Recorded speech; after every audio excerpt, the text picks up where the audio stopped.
Carbon and compounds part 3। चलिए शुरू करते हैं स्टूडेंट्स। तो एक्चुअली हम कार्बन एंड कंपाउंड्स के आखिरी पार्ट और अंतिम पार्ट में हैं। यहां पर हमारा कार्बन कंपाउंड पूरा हो जाएगा। तो कार्बन एंड कंपाउंड्स में यहां पर हमको पढ़ना है इथेनोइक एसिड और उसकी प्रॉपर्टी। तो हमें पढ़ना है इथेनोइक एसिड। चलिए आइए देखते हैं इथेनोइक एसिड क्या होता है। तो इथेनोइक एसिड, इथेनोइक एसिड। अब बेटा सुनिए स्टूडेंट्स, इथेनोइक एसिड का फॉर्मूला क्या होता है। तो इथेनोइक एसिड का फॉर्मूला होता है CH3COOH। ठीक है, ये फॉर्मूला होता है। अब इसका मॉलिक्यूलर फॉर्मूला क्या होता है। तो मॉलिक्यूलर फॉर्मूला क्या होता है, तो यहां पर कितने कार्बन दिख रहे हैं आपको, 2, तो C2। कितने हाइड्रोजन दिख रहे हैं आपको, 4, तो C4। और कितने ऑक्सीजन दिख रहे हैं आपको, 2, तो यहां पर C2H4O2। ये होता है इसका मॉलिक्यूलर फॉर्मूला। अब स्टूडेंट्स इसका स्ट्रक्चरल फॉर्मूला देख लेते हैं। तो यहां पर कितने कार्बन है, 2, तो कार्बन को सिंगल बॉन्ड से बना दीजिए। यहां पर क्या लगा है, एसिड ग्रुप। तो हमने एसिड ग्रुप हमारी इसके पहले वाली वीडियो में पढ़ाया है, तो एक बार जाके वहां भी देख लीजिएगा। चलो, तो यहां पर हमें एसिड ग्रुप लगाना है, C डबल बॉन्ड O और यहां पर OH। तो ये हमारा एसिड ग्रुप बन गया। क्या ये कार्बन सेटिस्फाई है, तो जी हां सेटिस्फाई है, क्योंकि 4 बॉन्ड बने हैं, 1 2 3 4 बॉन्ड बन गए हैं, मतलब ये कार्बन सेटिस्फाई है। क्या ये सेटिस्फाई है, नहीं, क्योंकि यहां पर एक ही बॉन्ड बना है, यहां पर 3 और बॉन्ड बनाए जा सकते हैं। तो 3 बॉन्ड बना लिए। तो ये हो गया हमारा कंडेंस फॉर्मूला, ये हो गया हमारा मॉलिक्यूलर फॉर्मूला, ये हो गया हमारा स्ट्रक्चरल फॉर्मूला। अब हमारे इस कंपाउंड का साइंटिफिक नेम या IUPAC नेम, IUPAC नेम क्या होता है। IUPAC नेम होता है इथेनोइक एसिड, इथेनोइक एसिड।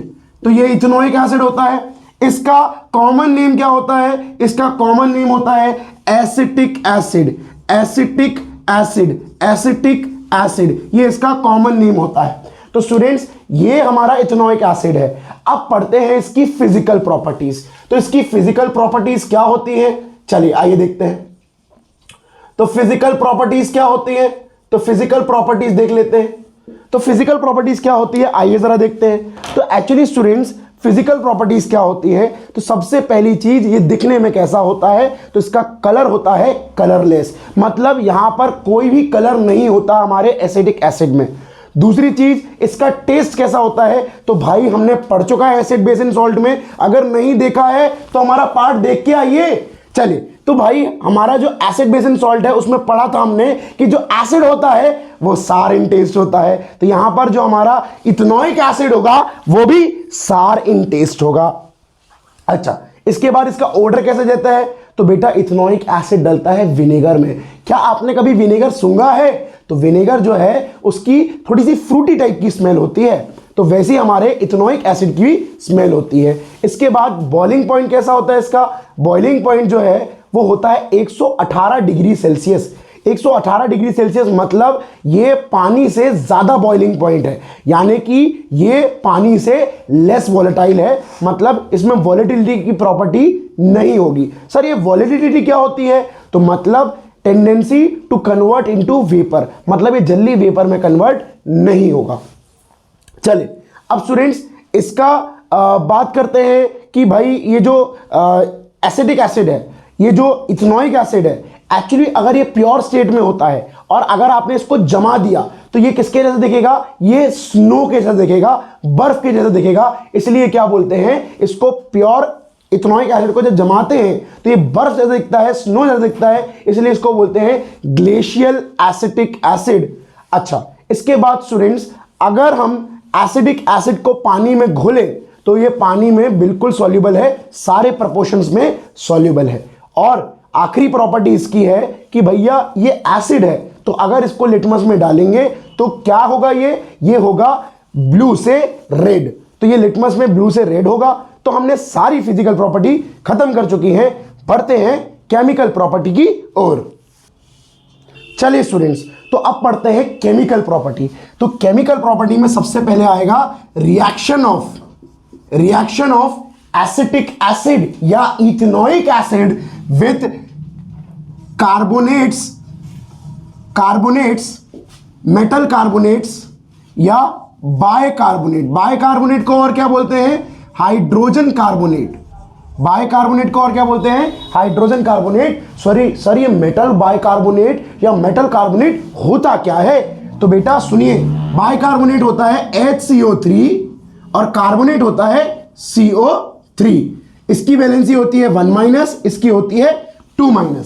तो बेटा मेटल बाइकार्बोनेट क्या होगा? तो मेटल बाइकार्बोनेट होगा स्टूडेंट्स, तो कोई मेटल ले लीजिए, जैसे कि पोटेशियम, जैसे कि सोडियम, जैसे कि कैल्शियम, कोई मेटल ले लीजिए। तो यहां पर स्टूडेंट जैसे कि पोटेशियम बाइकार्बोनेट, तो पोटेशियम बाइकार्बोनेट मतलब HCO3, इसकी वैलेंसी 1, इनकी वैलेंसी 1, क्रॉस होके KHCO3 यानी कि पोटेशियम बाइकार्बोनेट हो गया। और दूसरा हो गया हमारा सोडियम कार्बोनेट यानी कि Na2CO3। क्यों? Na की वैलेंसी होती है 1, CO की वैलेंसी CO3 की वैलेंसी होती है 2, तो क्रॉस हो गई, तो यहां पर आ जाएगा Na2CO3। अच्छा, अब स्टूडेंट्स चाहे कार्बोनेट हो चाहे बाइकार्बोनेट हो, जब भी इथेनोइक एसिड किसी भी मेटल कार्बोनेट या मेटल बाइकार्बोनेट से रिएक्ट करता है, तो क्या बनाता है वो? तो बनाता है metal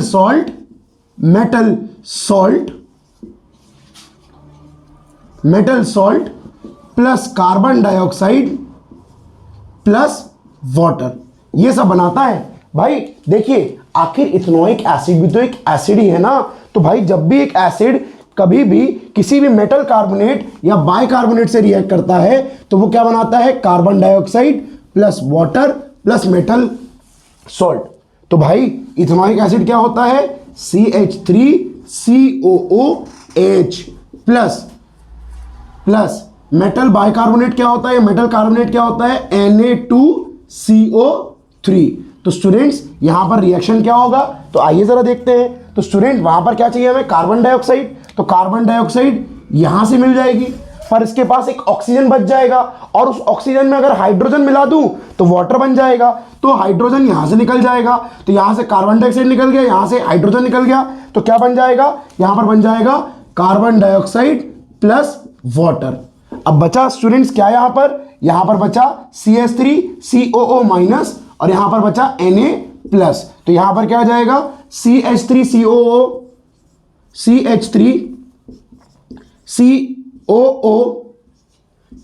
Na plus CO2 plus H2O। अब इसका नाम क्या होगा स्टूडेंट्स? तो इसका नाम होगा सोडियम।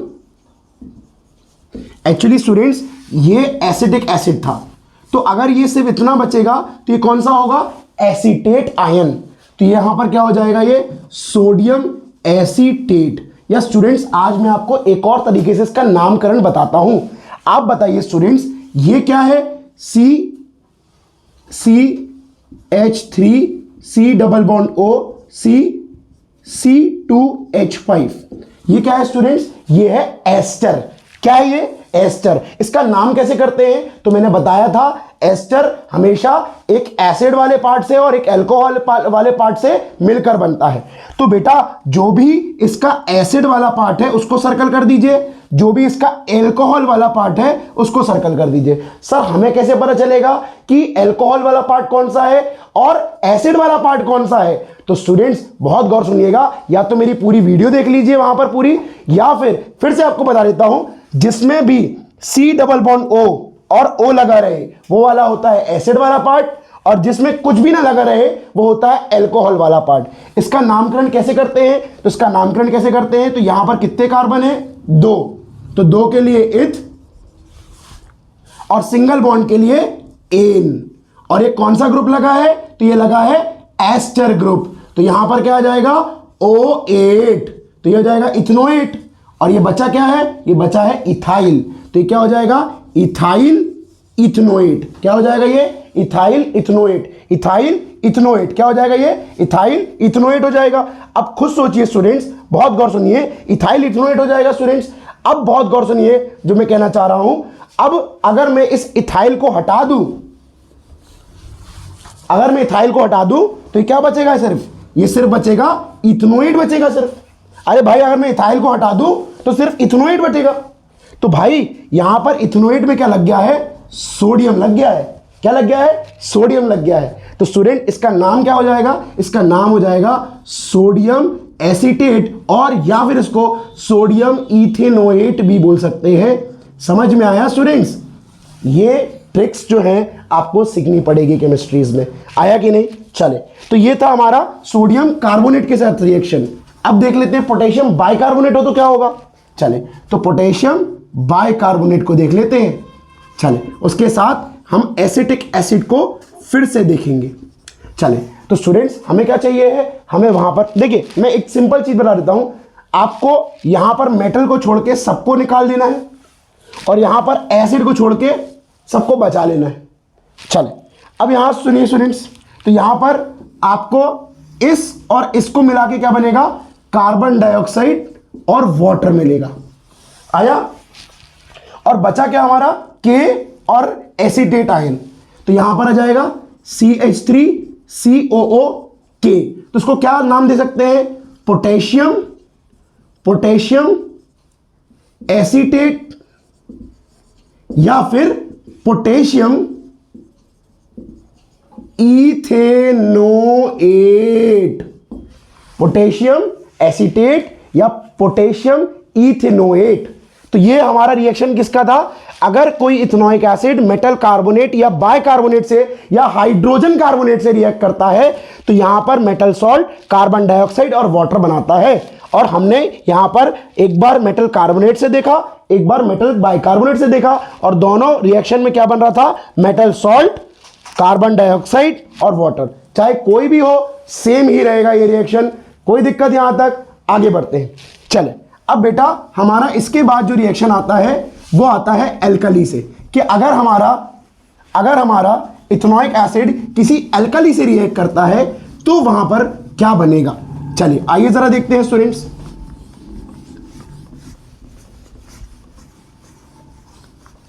चले आइए जरा देखते हैं, अब हम लोग किससे रिएक्शन करवाएंगे, एल्कली से। एल्कली क्या होते हैं, तो भाई हमारी ये तो वीडियो देख लीजिए, बता देता हूं मैं। एल्कली होती है ऐसे बेसिस जो पानी में घुल जाते हैं, उनको क्या बोलते हैं, एल्कलीज। चले, अब हम क्या करते हैं, reaction with alkalis, ALKALIs, alkalis.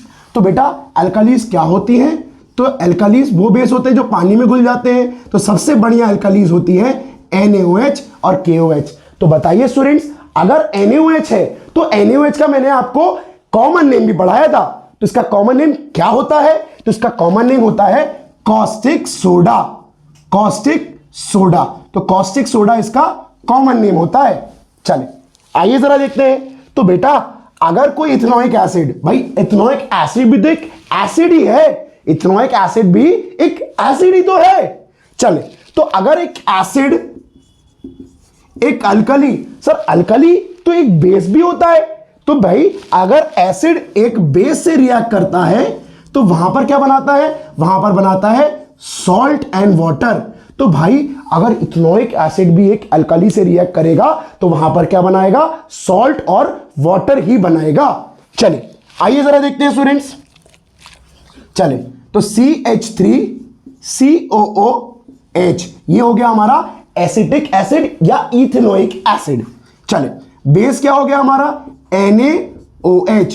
चले, तो भाई हमने ये एसिड है, ये बेस है, तो वहां पर क्या बनेगा, वाटर। और वाटर कैसे बनता है स्टूडेंट्स, H और OH से। तो भाई OH कहां से मिल जाएगा, OH मिल जाएगा हमें एल्कली से, और H कहां मिल जाएगा हमें, एसिड से। एसिड से मिल जाएगा H और OH कहां से मिल जाएगा, एल्कली से। तो क्या बनेगा, H और OH मिलके क्या बनेंगे, H2O। और बचा क्या यहां पर बचा CH3COO, तो लिख दो CH3COO। बचा क्या यहां पर, Na, तो ये क्या हो जाएगा, अब भी बढ़ाया था, सोडियम एसीटेट या सोडियम इथेनोएट। आया स्टूडेंट्स, वही तो है। एक और देख लेते हैं, CH3COOH प्लस KOH। तो स्टूडेंट्स इसका रिएक्शन आप मुझे कमेंट में बताएंगे, इसका रिएक्शन मैं नहीं करवाऊंगा, आप मुझे कमेंट में डाल के बताएंगे कि इसका रिएक्शन होगा क्या। चलो, तो ये हो गया हमारा रिएक्शन विथ अल्कलीज। इसके पहले हमने पढ़ लिया था रिएक्शन विथ कार्बोनेट्स या बाइकार्बोनेट्स। नेक्स्ट बढ़ते हैं हमारा एस्टरिफिकेशन रिएक्शन। अब स्टूडेंट्स हमारा नेक्स्ट रिएक्शन है एस्टरिफिकेशन रिएक्शन, और एस्टरिफिकेशन रिएक्शन हमने पिछली वीडियो में पढ़ लिया था, पर स्टूडेंट्स इस वीडियो में क्यों पढ़ रहे हैं? तो स्टूडेंट्स मैंने आपको बताया कि एस्टरिफिकेशन रिएक्शन बहुत इंपॉर्टेंट है, इसलिए मैं उसको दूसरी बार भी पढ़ा रहा हूं।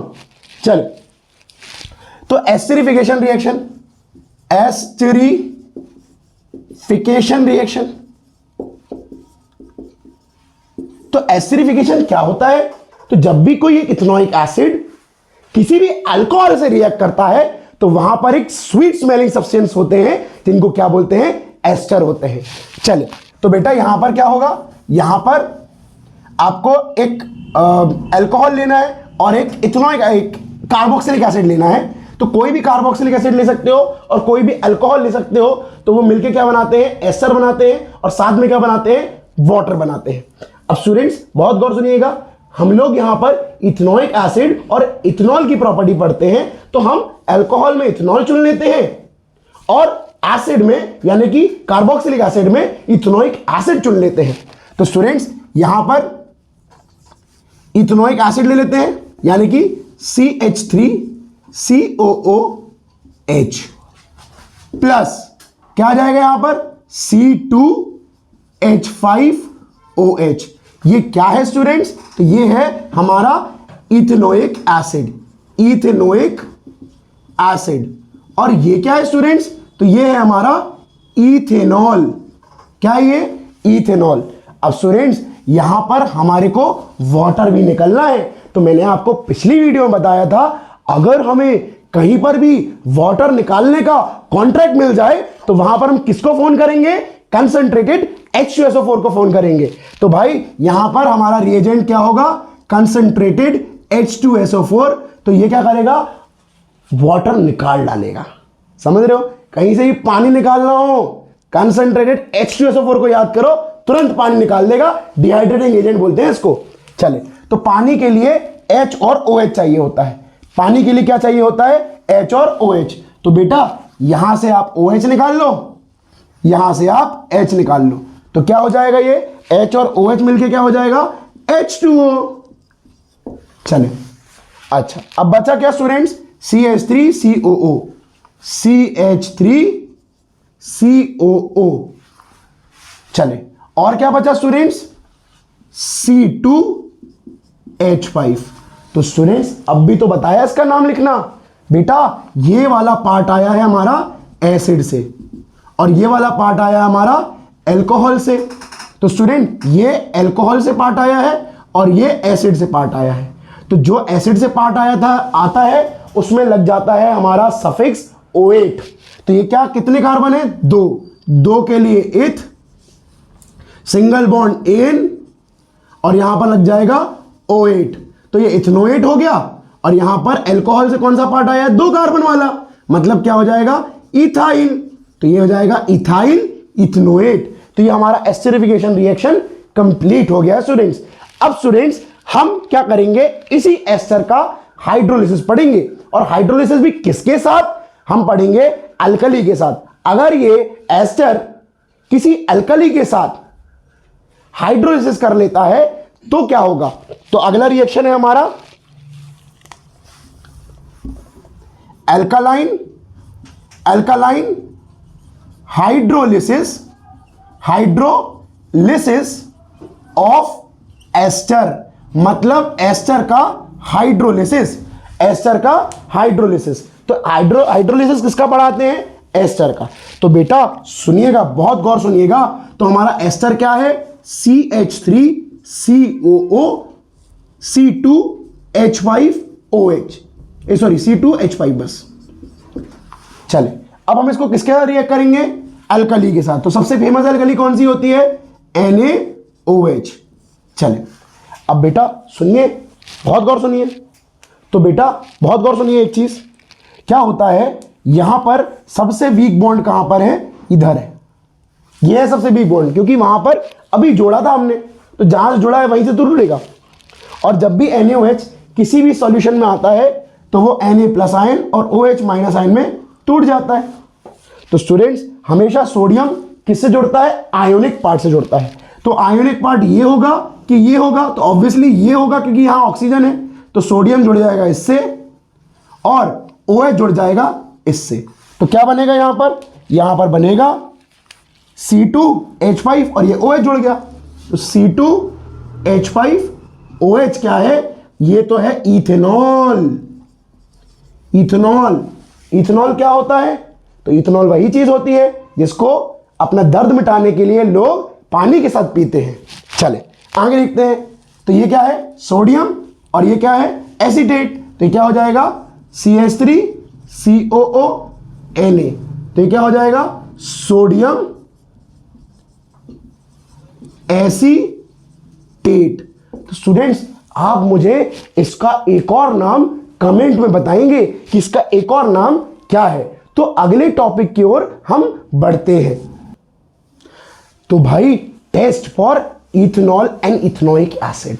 तो स्टूडेंट्स इथेनॉल जो रहता है वो हमारा दर्द मिटाऊ सब्सटेंस है और इथेनोइक एसिड जो है हमारा दर्द मिटाऊ सब्सटेंस नहीं है। तो स्टूडेंट्स अगर मान लीजिए दोनों साथ में है हमारे पास, तो हम किसको पिए? कैसे पहचाने कि कौन सा हमारा दर्द मिटाऊ सब्सटेंस है? तो सुनिए स्टूडेंट्स, मैं आपको बताता हूं कि भाई अगर दोनों हमारे सामने हैं, मान लीजिए ये कोई भी दोनों में से A और B में से ये दोनों टेस्ट ट्यूब है, ये A है ये B है। अब स्टूडेंट बहुत गौर सुनिएगा, अगर हमें पता करना है कि कौन सा हमारा दर्द मिटाऊ सब्सटेंस है और कौन सा हमारा इथेनोइक एसिड है, दर्द मिटाऊ सब्सटेंस मतलब अल्कोहल यानी कि इथेनॉल। अब स्टूडेंट कैसे आइडेंटिफाई करें? तो हम घर में रखे एक सब्सटेंस से आइडेंटिफाई कर सकते हैं। तो आप ले लीजिए बेकिंग सोडा। बेकिंग सोडा क्या होता है? बेकिंग सोडा होता है NaHCO3। तो NaHCO3 ले लीजिए और NaHCO3 दोनों में डाल दीजिए, दोनों में डाल दीजिए, NaHCO3 दोनों में डाल दीजिए। और जिसमें से आपको कलरलेस ब्रिस्क एफरवेसेंस मिले, और एक काम करिए वहां माचिस और लगा दीजिए और वो माचिस बुझ जाए, तो आप समझ जाइए वहां से CO2 निकल रही है और जहां से CO2 निकल रही है वो होगा हमारा इथेनोइक एसिड, वो होगा हमारा इथेनोइक एसिड। और बाजू वाला क्या होगा? बाजू वाला होगा हमारा इथेनॉल। उसको लीजिए और पी जाइए, सारे दुख दर्द मिट जाएंगे। तो ये थे हमारे test of ethanoic acid and ethanol. दोनों कलरलेस थे।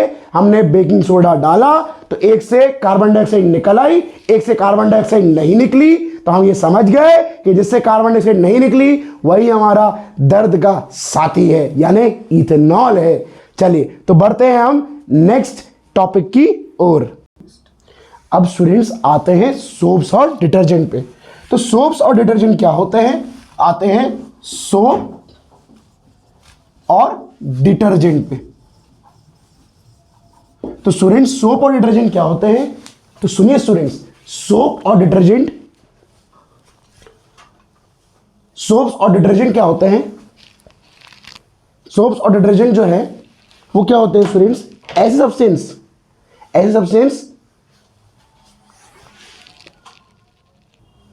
चलिए स्टूडेंट्स, तो सोप और डिटर्जेंट क्या होते हैं? तो ऐसे चीज जो क्लींजिंग एक्शन परफॉर्म कर पाए, जो किसी चीज में से डर्ट निकाल पाए, that is called as soap और डिटर्जेंट। तो सोप और डिटर्जेंट क्या होते हैं? ऐसे सब्सटेंस जो किसी भी चीज में क्लींजिंग एक्शन या उसको क्लीन कर पाए। तो आइए सबसे पहले सोप देख लेते हैं। सोप क्या होता है स्टूडेंट्स? आइए जरा देखते हैं सोप। तो सोप क्या होता है? तो सोप देखते हैं। तो सोप क्या होता है स्टूडेंट्स? सोप क्या होता है? तो सोप होता है सोडियम या पोटेशियम के सॉल्ट, सोडियम या पोटेशियम के सॉल्ट जिनमें लॉन्ग कार्बोक्सिलिक एसिड की चेन होती है, जिनमें लॉन्ग कार्बोक्सिलिक एसिड की चेन होती है। ऐसे सोडियम और पोटेशियम के सॉल्ट जिनमें लॉन्ग सोडियम या पोटेशियम की ऐसे सोडियम और पोटेशियम के सॉल्ट जिनमें लॉन्ग कार्बोक्सिलिक एसिड चेन होती है, उनको क्या बोलते हैं? उनको बोलते हैं सोप। ऐसे सोप ऐसे कंपाउंड होते हैं जिनमें सोडियम या पोटेशियम की लॉन्ग कार्बोक्सिलिक एसिड चेन होती है उनको क्या बोलते हैं, हम सोप बोलते हैं। अब स्टूडेंट्स बात आती है ये सोप बनते कैसे हैं, तो इनकी मैन्युफैक्चरिंग कैसी होती है, तो आइए जरा देखते हैं इनकी मैन्युफैक्चरिंग। तो स्टूडेंट्स एक्चुअली स्टूडेंट्स सोप किससे बनाए जाते हैं, सोप बनाए जाते हैं, सुनिए सोप बनाए जाते हैं हमारे ऑयल या फिर फैट से। किससे बनाए जाते हैं, ऑयल या फिर फैट से, जो कि क्या होते हैं प्रॉपर्टी में, एस्टर होते हैं। और जब इन ऑयल और फैट को यहां पर किससे रिएक्ट करवाया जाए, अल्कली से रिएक्ट करवाया जाए, किससे रिएक्ट करवाया जाए,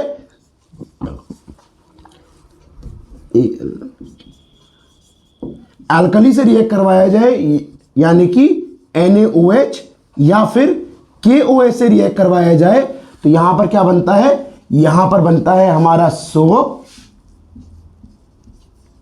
और साथ में क्या बनता है हमारा अल्कोहल, जो कि क्या होता है, ग्लिसरॉल।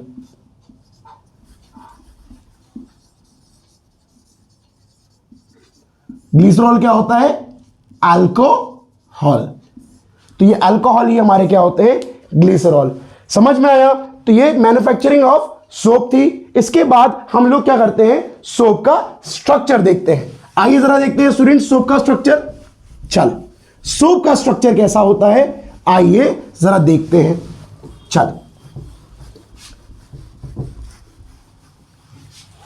तो सोप का स्ट्रक्चर क्या होता है, सोप क्या होती है, सोडियम या potassium salts of long carboxylic acid chains.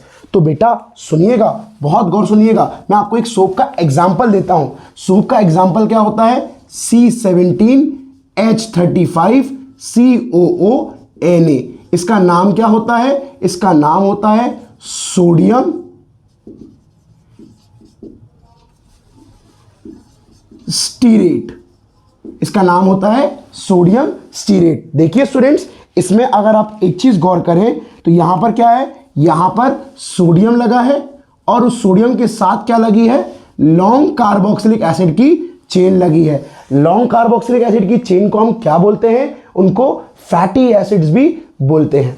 चल तो बेटा सोप का मॉलिक्यूल कैसा रहता है, सोप का मॉलिक्यूल रहता है जिसमें एक लॉन्ग कार्बोक्सिलिक एसिड की चेन होती है। लॉन्ग कार्बोक्सिलिक एसिड की चेन ऐसी जिगजैग लाइन से शो करते हैं और उसमें एक पार्ट होता है, उसमें एक आयोनिक पार्ट होता है और उसमें सोडियम फिक्स होता है।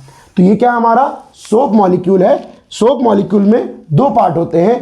पहला पार्ट होता है हमारी ये वाली लॉन्ग कार्बोक्सिलिक एसिड की चेन होती है जिसको फैटी एसिड भी बोलते हैं। और ये क्या होता है हमारा आयोनिक पार्ट होता है। और ये आयोनिक पार्ट किसका होता है, सोडियम आयन का। चले अच्छा स्टूडेंट्स, आप एक चीज और समझ लीजिए कि हमारा ये जो लॉन्ग कार्बोक्सिलिक एसिड का चेन पार्ट होता है ये कैसा होता है, हाइड्रोफोबिक होता है। हाइड्रो मतलब स्टूडेंट्स, हाइड्रो मतलब होता है पानी और फोबिक मतलब होता है डर। तो ये वाला पार्ट जो है पानी से डरता है। चले ये वाला पार्ट देख लेते हैं। तो ये वाला जो पार्ट है वो कौन सा होता है, ये वाला पार्ट होता है हाइड्रोफिलिक। तो हाइड्रो मतलब होता है पानी और फिलिक मतलब होता है डिसॉल्विंग। तो बेटा ये हाइड्रोफिलिक पार्ट जो रहता है ये वाटर में डिसॉल्वेबल होता है। कैसा होता है, वाटर में डिसॉल्वेबल होता है। ये हाइड्रोफोबिक पार्ट होता है, ये हाइड्रोफिलिक पार्ट होता है। पर स्टूडेंट हाइड्रोफोबिक पार्ट की एक खासियत होती है। कैसी खासियत होती है कि ये हाइड्रोफोबिक जरूर है, पानी से डरता जरूर है, बट ये ग्रीस या कोई भी ऑर्गेनिक ऑयल वाले सब्सटेंस में आसानी से घुल जाता है। तो स्टूडेंट्स यहां पर सोप जो है वो क्या करता है, दो ना घुलने वाली चीजों को मिला लेता है। कैसे, देखिए क्या पानी और ऑयल आपस में घुलते हैं, तो बोलना नहीं घुलते हैं, पर जब उनमें सोप डाल लो तो वो घुल जाते हैं। कैसे घुल जाते हैं आइए जरा देखते हैं। तो स्टूडेंट्स ऑयल और पानी एक दूसरे में नहीं घुलते, पर सोप में क्या होता है, यहां पर ऐसा पार्ट जो ऑयल में डिसॉल्व हो सकता है और ऐसा पार्ट जो पानी में डिसॉल्व हो सकता है, दोनों आपस में जुड़े होते हैं। यानी कि जो ऑयल है वो किससे चिपक जाएगा, वो किससे अटैच हो जाएगा, वो अटैच हो जाएगा हमारे हाइड्रोफोबिक पार्ट से। और हाइड्रोफोबिक पार्ट किससे जुड़ा है, हाइड्रोफिलिक पार्ट से। और हाइड्रोफिलिक पार्ट किससे जुड़ जाएगा, पानी से जुड़ जाएगा या अटैच हो जाएगा। तो यानी कि पानी और ऑयल आपस में अटैच भी हो जाएंगे by the help of soap molecule. अब पढ़ते हैं हम लोग क्लींजिंग एक्शन ऑफ सोप। चलिए स्टूडेंट्स, आप पढ़ते हैं क्लींजिंग एक्शन ऑफ सोप। तो बेटा सोप को अगर हम पानी में डालते हैं तो वो पानी में जाके अपने आप को ऐसे स्पेरिकल एग्रीगेट में अरेंज कर लेते हैं। और इस स्पेरिकल एग्रीगेट को हम क्या बोलते हैं, इस स्पेरिकल एग्रीगेट को हम बोलते हैं मिसल। ये स्पेरिकल एग्रीगेट होता है जिसमें हाइड्रोफोबिक पार्ट अंदर की तरफ होता है और हाइड्रोफिलिक पार्ट बाहर की तरफ होता है। और इस स्पेरिकल अरेंजमेंट को हम क्या कहते हैं, मिसल कहते हैं। क्या कहते हैं, मिसल कहते हैं। तो ये हमारी मिसल है। क्या है, ये हमारी मिसल है। अब स्टूडेंट्स क्या होगा, जब हम क्लींजिंग एक्शन परफॉर्म करेंगे तो वो कैसे परफॉर्म होगा। तो स्टूडेंट्स मान लेते हैं ये कपड़े का सरफेस है, ये कपड़े का सरफेस है। अब कपड़े का सरफेस है और ये लगी है इसमें डर्ट। मान लेते हैं ये डर्ट लगी है और ये डर्ट जो है पानी में सॉल्व नहीं, पानी में डिसॉल्व नहीं होती, पानी में डिसॉल्व नहीं होती। तो अब क्या करें, तो अब क्या होगा, सोप का मॉलिक्यूल आएगा और सोप का जो हाइड्रोफोबिक मॉलिक्यूल है वो तो पानी में ऑयल में बहुत अच्छे से डिसॉल्व हो जाता है, बहुत अच्छे से सॉल्युबल हो जाता है। तो क्या होगा, ये वाला जो पार्ट होगा हाइड्रोफोबिक पार्ट, वो इस ऑयली पार्ट से अटैच हो जाएगा, कुछ ऐसे ही अटैच हो जाएगा।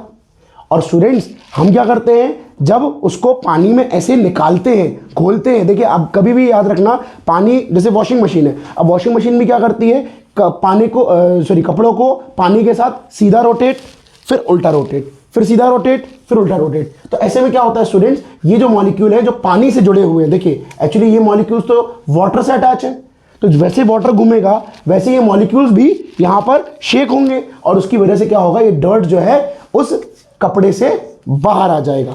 ये डर्ट जो है उस कपड़े से बाहर आ जाएगा, ये डर्ट जो है उस कपड़े से बाहर आ जाएगा और हमारा जो कपड़ा है वो कैसा हो जाएगा, वो कपड़ा हो जाएगा क्लीन। ये डर्ट जो है बाहर आ गया यानी कि हमारा कपड़ा कैसा हो गया, क्लीन। तो ये हो गया हमारा क्या, ये हमारा हो गया cleansing action of soap. Cleansing action of soap में हमने क्या किया, जैसे ही सोप डाला तो सोप किससे अरेंज कर लेता है अपने आप को, स्पेरिकल फॉर्म में, इस स्पेरिकल एग्रीगेट के फॉर्म में अरेंज कर लेता है, जिसको क्या बोलते हैं, मिसल बोलते हैं।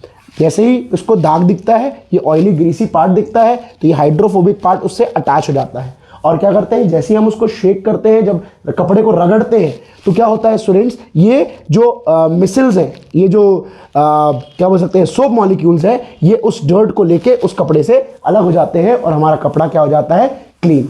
अब बेटा इतनी अच्छी सोप के भी कुछ लिमिटेशंस हैं। क्या लिमिटेशंस हैं, आइए ज़रा देखते हैं। तो स्टूडेंट्स लिमिटेशन के पहले हम ये जान लेते हैं कि हार्ड वाटर होता क्या है, क्या होता है ये hard water, what is a hard water. तो हार्ड वाटर क्या होता है, आइए जरा देखते हैं स्टूडेंट्स। तो हार्ड वाटर क्या होता है, आइए ज़रा देखते हैं। तो स्टूडेंट्स हार्ड वाटर मतलब होता है, देखिए क्या होता है हार्ड वाटर, अगर आप नाम सुनते हैं तो हार्ड वाटर समझ के आप ऐसा समझ लेते हैं कि ऐसा पानी जिसको किसी को फेंक के मारा जाए तो खून निकल आए, नहीं, ऐसा पानी नहीं होता हार्ड वाटर। तो हार्ड वाटर क्या होता है, ऐसा वाटर जिसमें मैग्नीशियम या कैल्शियम के सॉल्ट्स प्रेजेंट होते हैं, मैग्नीशियम या कैल्शियम के सॉल्ट्स प्रेजेंट होते हैं, उसको क्या बोलते हैं, हार्ड वाटर। अब आते हैं लिमिटेशंस ऑफ सोप। तो लिमिटेशंस ऑफ सोप क्या होते हैं, तो अगर आपके पास हार्ड वाटर आ जाए, हार्ड वाटर मतलब मेनली बोरिंग का पानी समझ लीजिए आप, तो हार्ड वाटर अगर आ जाए स्टूडेंट्स, तो हार्ड वाटर में क्या होता है, सोप अपना काम नहीं कर पाता। क्यों, क्योंकि जो सोप का मॉलिक्यूल है वो इन मैग्नीशियम और कैल्शियम आयन से रिएक्ट करने में लग जाता है, और अगर वहां पर ये रिएक्शन हो गया तो सोप जो है वो क्या करेगा, वो लेथर नहीं बनाएगा, लेथर मतलब झाग नहीं बनाएगा, क्या बनाएगा, एक वाइट पीपीटी बनाएगा, जिसको क्या कहते हैं, स्कम। जैसे कि फॉर एग्जांपल मान लीजिए ये डिस्टिल वाटर है, डिस्टिल वाटर में अगर मैंने सोप डाला तो इसमें झाग बनता है, पर अगर मैंने एक हार्ड वाटर में सोप डाला तो यहां पर झाग नहीं बनेगा, यहां पर क्या बनेगा, एक वाइट पीपीटी बनेगा जो कि होगा स्कम, और ये कुछ ऐसा दिखेगा गंदा सा, ठीक है। तो ये होता है स्कम। तो ये स्कम जो है, ये स्कम जो है ये क्या करता है, ये हमारे कपड़ों के ऊपर चिपक जाता है और सोप की क्लींजिंग एक्शन को परफॉर्म करने में हैम्पर करता है। पहला लिमिटेशन क्या है सोप का, कि सोप का जो मॉलिक्यूल है वो इस मैग्नीशियम और कैल्शियम आयन से चिपक जाता है और यहां पर एक वाइट पीपीटी बनाता है जिसको क्या बोलते हैं, स्कम। और दूसरा लिमिटेशन है कि जो सोप है जब कपड़े पे स्किम चिपक जाता है तो यहां पर सोप मॉलिक्यूल जो है अपना क्लींजिंग एक्शन परफॉर्म नहीं कर पाता। तो सर ये क्लींजिंग एक्शन परफॉर्म कैसे होगा, तो आइए हम बढ़ते हैं हमारे नेक्स्ट टॉपिक की ओर जो है डिटर्जेंट्स। तो अगला टॉपिक है स्टूडेंट्स डिटर्जेंट। तो डिटर्जेंट क्या होते हैं, तो डिटर्जेंट जो होते हैं वो होते हैं बेंजीन सल्फोनिक एसिड के सोडियम सॉल्ट्स। तो स्टूडेंट्स यहाँ पर क्या होता है, डिटर्जेंट जो है वैसी हरकतें नहीं करता जैसे कि हार्ड वाटर में होती है। तो हार्ड वाटर में क्या होता है स्टूडेंट्स, हार्ड वाटर में सोप अगर डालेंगे तो वो रिएक्ट करके क्या बना लेगा, वहां पर स्कम बना लेगा। पर डिटर्जेंट के साथ ऐसा नहीं होता है, यहां पर स्कम नहीं बनता, यानी कि डिटर्जेंट जो होते हैं वो सोप से बेटर होते हैं। और वो सोपी, ऐसे डिटर्जेंट को क्या बोला जाता है, सोपलेस सोप। क्यों, क्योंकि वो सोप नहीं होते हैं पर वो काम सोप का ही करते हैं, इसलिए उनको सोपलेस सोप भी बोला जाता है। तो यहाँ हम लोग अपनी वीडियो को एंड करते हैं स्टूडेंट्स। होप आपको अच्छा लगा हो, अच्छा लगा है तो सब्सक्राइब करिए, लाइक करिए, शेयर करिए। मिलते हैं नेक्स्ट वीडियो में। जय हिंद, जय भारत।